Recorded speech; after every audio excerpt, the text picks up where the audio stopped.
Good morning, stupid. Welcome back to hashtag 360 stupid. We are stupid people asking you smart people simple questions. King of stupid here. Mic check. M-I-C-C. Oh my gosh, my hat's all messed up. I don't know what's going on.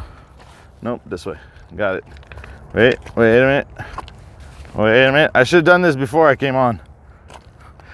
All right, let's give it another go, shall we? All right. Good morning, stupid. Welcome back to hashtag 360 stupid. We are stupid people asking you smart people simple questions. King of stupid here. Mic check. M-I-C-C-C-Z-E-C-H as in the Republic. What's happening, ladies and gentlemen? All other genders, fenders, benders. Everybody's welcome here at hashtag 360 stupid. We are an informational podcast. We just like to put it out there. We don't like to put it in all the time, but sometimes it slides in, slips in, whatever. And if you're welcoming it, then you should feel good. And if you're not, well, I hope you just listen to us, pass it around, and move it along. Keep it going. Hey, stop eating that grass. My boys are grass munchers. Huh? Hey, you too. Look at that. You went straight to the spot. Huh, Mr. Brownie? My Mr. Brownie. We're out. Salt River tubing. Salt River. Phoenix, Arizona, what it is. That's the highway overpass over there. All right, let's talk. Let's see what's going on. Again, my beautiful people, I am not going to talk about what's actually going on because I've been censorious and I accept this. You're censorious with the fucking threats. Oh, there it goes again. Gone cursed already. All right, ladies and gentlemen, all other genders, fenders, what's going on? Oh, hey, drive-in theater, yo. Went to the drive-in a couple of nights ago. Very cool, very cool. Totally forgot about it. And I've been like wanting to go out and do stuff. So this works out perfectly, yo. Yeah.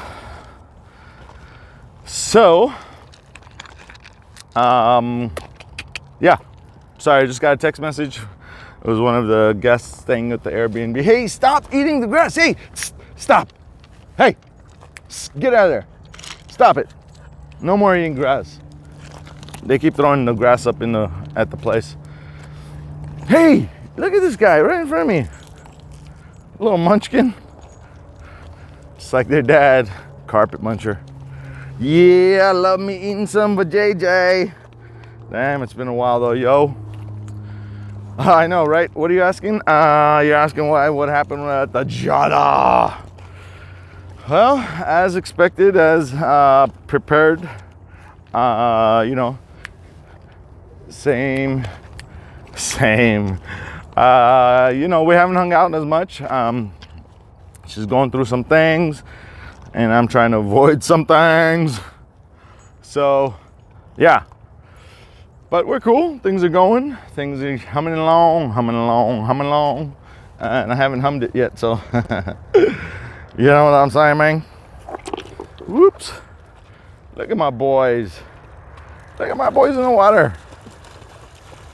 They love to swim. Oh man, I don't know if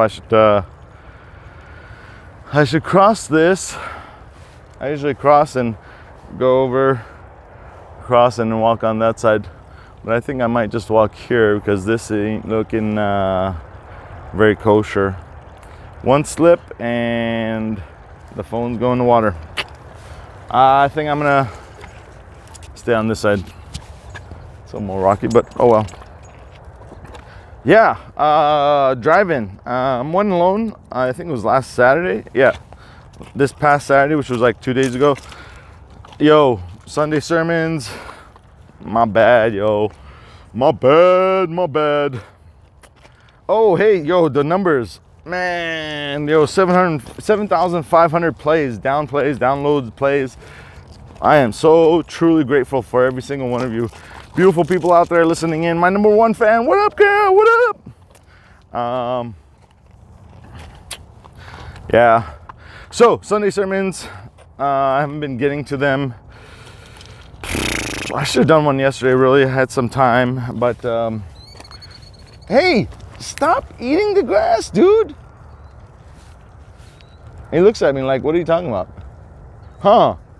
You know I'm talking to you, boy. You too, man. Carpet munchers. Grass munchers. I'm the carpet muncher. Okay, so yeah. Oh, some development on the selling of the property, which is gonna, of course, benefit me again. Why is it benefiting me all the time? Because that's how I roll, yo. I do business well, and business does me well. Now, here's the thing about business that a lot of people don't understand. Yes, you can be shady. Yes, you will make some money, but in the long run, you will burn out. Something will come and get you some way, somehow. So that's why I always do clean business, honest business, and direct, no BS. I don't even like contracts, because I know if we got to get in contracts, we need dirty, filthy lawyers, and dirty, filthy lawyers only destroy life, don't help any kind of life. So, so again, business has yield towards me again.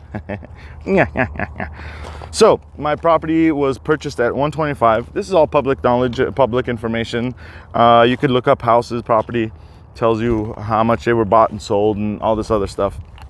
So bought it at 125. I'm still under at 96K, which means I owe 96K to the property, to the lender, the binky.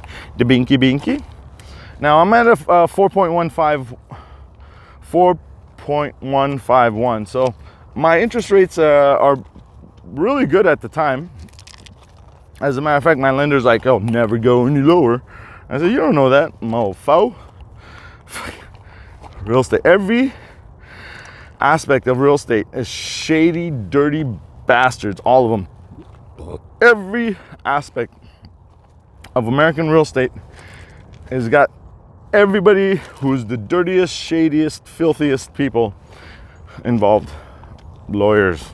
Oh man, lots of lawyers. Lots of paperwork. Every piece of paper you fill out, some filthy lawyer gets paid. Every single page.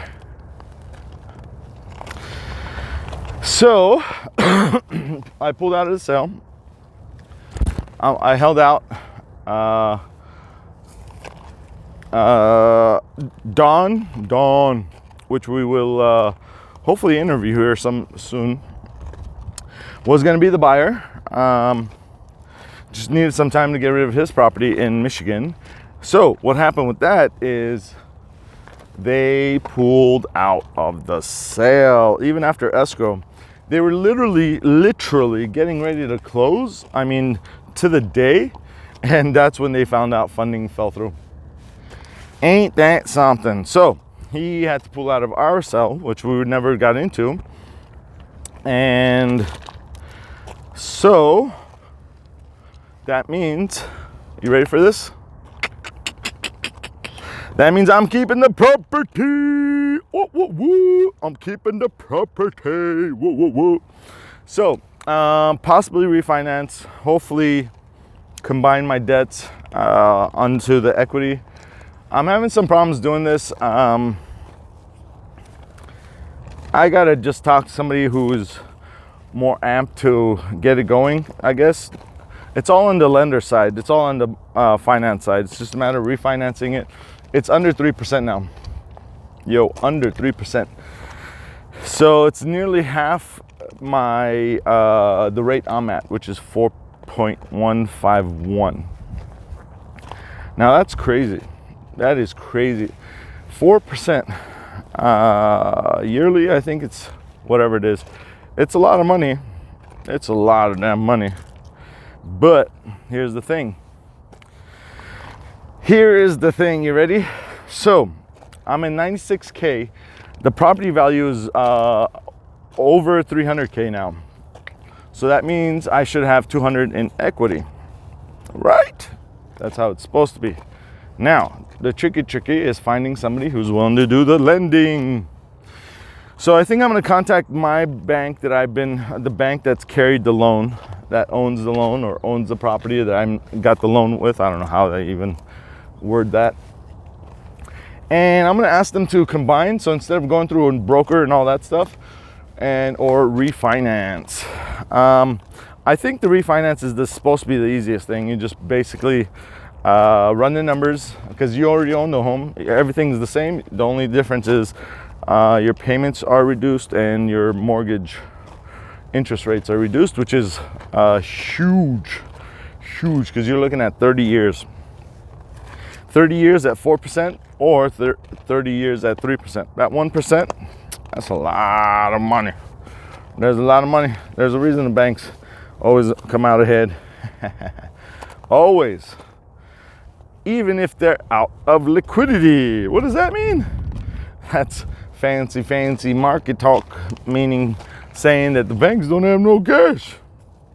That's okay though, because we don't really deal with cash anymore. It's all digital, right? Yeah. So how does the Federal Reserve send out money to banks who don't have liquid money? That means we're printing. We're printing. Oh, printer. Printer. Cash printer. So that's what's happening with the property. Oh, drive-in theater, yo, drive-in theater. Glendale Midway, I think it's called. Not a sponsor, but shout out, yo. Check this out, okay? To the thing we can't really talk about. El Viruso, Coronis, Rona. I think that's what some of the smarter YouTubers are saying, using Rona instead of Corona, because that's how hard they're censoring. Yeah. So there was a doctor who, and this isn't me, I'm just echoing what I've seen or heard. I was a doctor talking about it, and I'm not going to say exactly what he was saying, but he was saying a few things that weren't coming out so great to the other side. And so his YouTube video is now gone. What? Yeah, it's all gone. Aeroplano.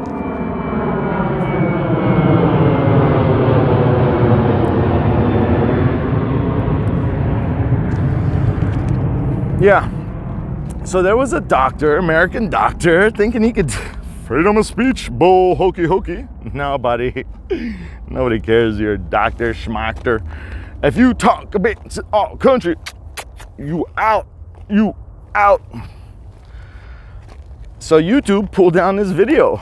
And the funny thing is, I don't think it's really funny, it's actually deadly terrifying, is that I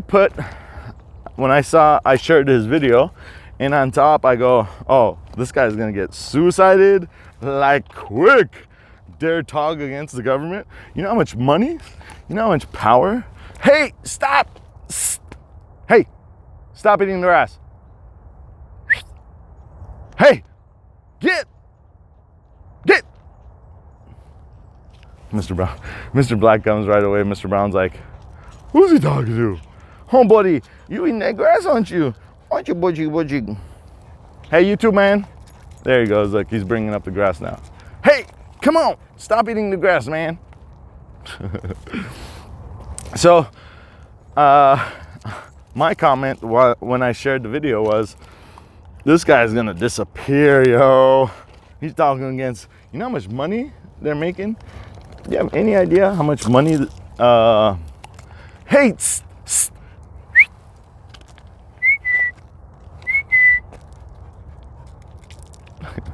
He's going back to eat the grass. Hiya, boy. Now, get some water. Good boys. Good boy, Zeke. Go get some water. Go get some water.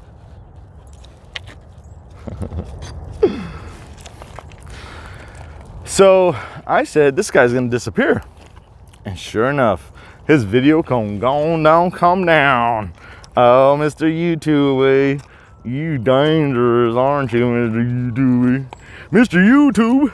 Mr. YouTube don't like certain informationes, so we can't say certain things, and we can't tell people certain things, and blah, blah, blah, blah, blah, blah.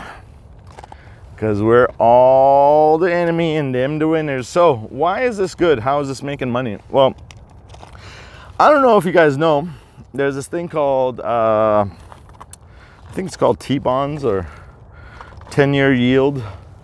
10-year, 5-year, it's 5-year, 10-year, 15-year, and 30-year, I think. No, something like that. 10, 15, 30. Anyways, it's the government bonds. Dude, don't be eating the grass, man. Nope, he's chasing something. He's chasing something.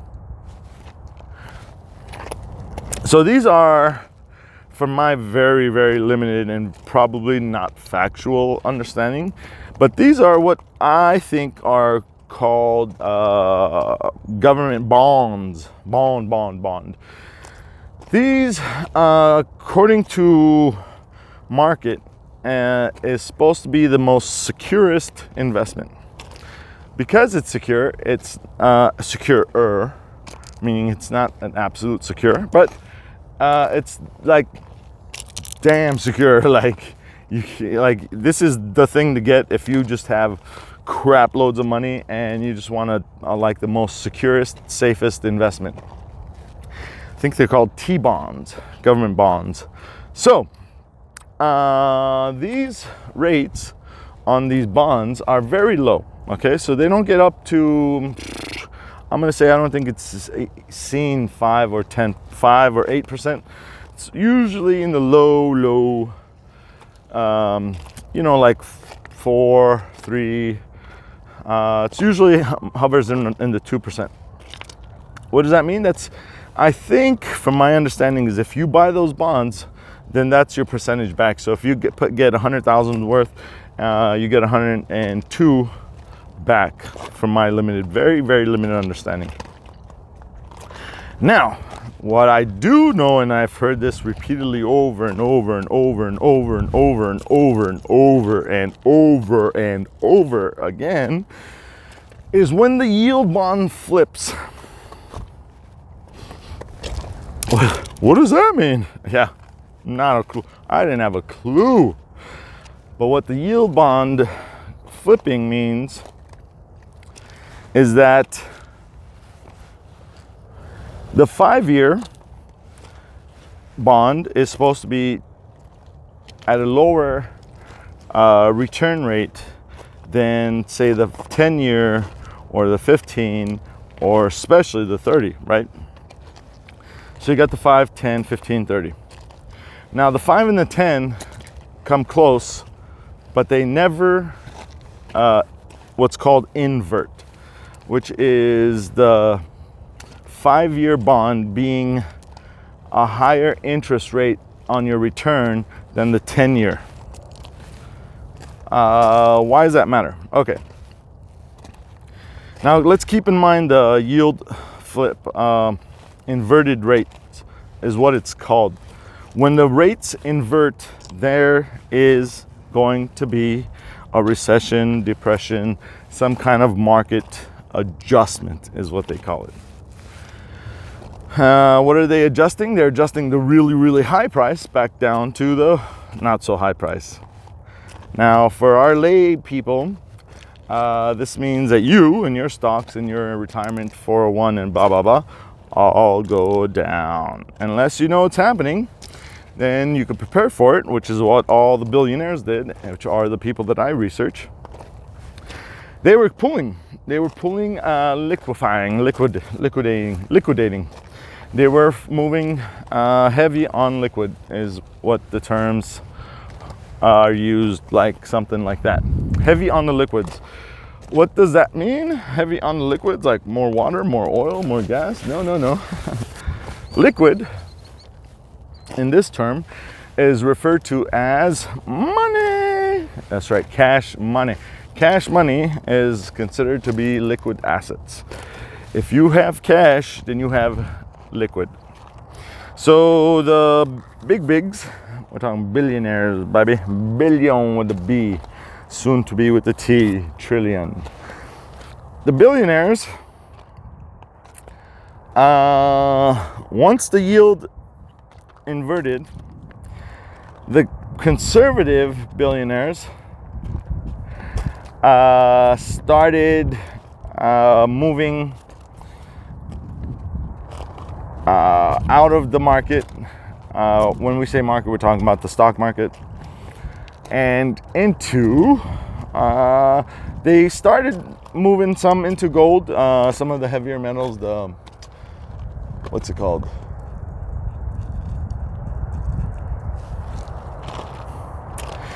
Mr. Kiyosaki calls it God's money. Gold, silver, copper, these things. Valuable metals, I think. So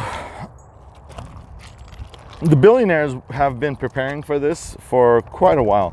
Usually after 5 to 8 years, you're gonna have to prepare. You should start preparing for the market to adjust. Now, the Great Depression's adjustment was massive.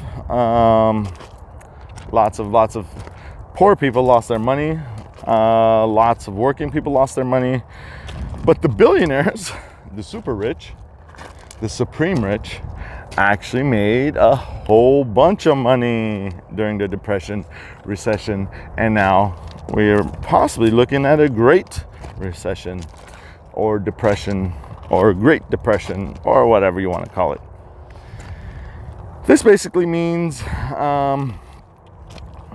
the price of things come really low. So if you get the cash, the billionaires got the cash. Now, not all billionaires have cash. A lot of them are tied into different assets and different investments. But the smart ones knew that this was coming. And so they started liquefying and getting ready for what? What are they getting ready for? They're getting ready to buy, because they just sold. They sold at the peak around December. November and December is when the conservative investors started liquefying. About January is when the mid-level investors liquefied. And in February, end of February was where the riskier players sold and liquefied. My boys, they're out chasing something. So end of February, beginning of March is when all the smart ones got out. Even the riskier players got out, meaning they don't sell all the stocks. You don't really want to sell all your stocks, especially at that level, mainly because dividends. What's dividends? Dividends is a fantastic way to make passive positive cash flow. Dividends is basically what the company in which you buy stocks pays monthly. I don't think most. A lot of them don't pay dividends. A few do. A lot of the stronger companies, even during the pandemic, is still giving out dividends. So the billionaires, the market followers, the people who know, and now I know, that when the inversion rate, so the market has been climbing like fantastically for 11 years. I want to say 12, but I don't think it's reached 12. I think it's closer to the 10-year mark. So for 10 years, imagine 10 years, the market's just been climbing and climbing and climbing and climbing. And billionaires have been making billions and millionaires making millions. And for the common man, the working person, your stocks have been increasing as well. Your 401 has been increasing. So yes, there's a lot of benefits. Now, the 401 is just money you put into, right? From my understanding, the 401 is not something you can move and pool and yield and blah, blah, blah, blah. So what does that mean? That means the working man, the man that goes to work every day, and this is not gender reference, the good people that go to work every day bust their ass and try and set up some type of retirement, get jacked. Now, if you're pulling out during this time, it's bad for you. However, if you're still in it, then you are what's called paper poor. Paper poor means the investments you have all have a lower value, meaning that you're poor holding that investment, which is paper investment, not liquid investment. So you're not putting in paper doesn't mean cash. Liquid means cash. Paper means your investment. So on paper, you look poor, but if your dividends are still kicking in, then you're still good because your investment generally will regain itself. So this is the time to buy. In the next three months, if markets are going to maintain where they're looking to maintain, this is about the time to buy. This is what the billionaires are doing. The smart investors are getting ready to buy heavy. Generally speaking, they just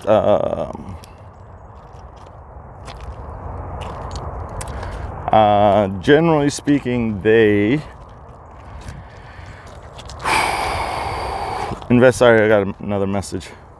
Threw me off. Yeah. Oh, guess what? The borders are still closed. Well, you should already still kind of know this, I guess. Yeah. So that means my personal assistant from Canada is not going to make it. That means, and so Don pulled out of the cell. Oh, Elena is not coming. Not for another month or so, whatever they said. This is how I know it's tricky. There was no news of opening. There was a few little tidbits of, let's reopen. But the reality is, they never had any intentions of opening on the 1st of May. May Day. They're chasing something. So they never had any intentions of opening up the borders or any travels on May 1st. But when they closed, there was so much happening, huh? They talked so much about closing. But when it's time to reopen, that's why I pretty much knew it wasn't going to reopen. That's kind of why I didn't get too anxious or too happy to get prepared. So now what looks like is going to happen is I'm going to refinance, keep the property, but put in management so that I can do my thing. And I kind of like this idea, and I'm kind of happy, and I want it because I do want to keep the property just because it's so heavy on liquid passive revenue, passive positive cash flow, people. Passive positive cash flow. That means no matter where you are, no matter what you're doing, that money is going to come in because it's passive. You don't have to be there. You don't have to do nothing. Just passive positive cash flow. Now, a certain dingleberry, I'm not going to mention names, said passive gets taxed the most. Actually, passive hardly ever gets taxed. That's why the heavy investors are in it. Passive positive cash flow. And even if it's getting taxed heavy, it's still worth it. Why? Because it's passive, my man, my lady, my people. Passive positive cash flow. So keeping it, I wasn't like, I'm gonna get rid of it. I want the relaxedness, the less stress of having it, but keeping it if I get a good staff. If I get good staff, keeping it is well worth it, and I'm totally for that. Even if I don't refinance, even if I don't use the equity to pay off all my debts, it's still worth it. it is still well worth it. With this property and all my other passive revenues, I'm at 100K a year. Passive, people. Passive. So now that Don told me that he's not likely to get into it because he still has a mortgage in Michigan he's trying to pay off or close or sell, which is about peak market. We're talking another 3 to 6 months. Real estate should hit the bubble. Now, during the bubble, it's still worth it. It's still worth keeping it. It's still worth the revenue it's generating. So all around, it's worth keeping the property, living off the revenue. It's just passive revenue, so it's not gonna. It's gonna be way more beneficial in all aspects. Having property, owning your own property is worth it. Owning your own property is so worth it. Even if it's a house, even if it's just a house and you're making the mortgage, it's worth it. If you have a small house and you rent out a few rooms, oh, that's even more worth it.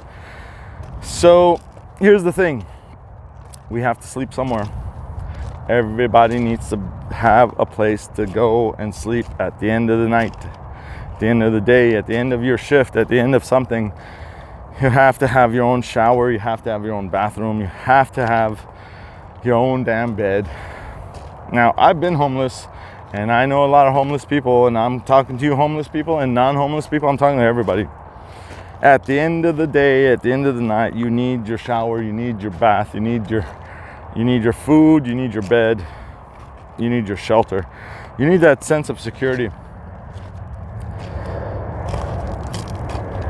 And so I'm gonna cut it off there. There's a lot more going on, more I could suggest, investments. So now so I've been stacking up the money because there's literally hardly anywhere to spend any money. And I used to spend a lot of money taking ladies out and whining, dining, and enjoying traveling and all that.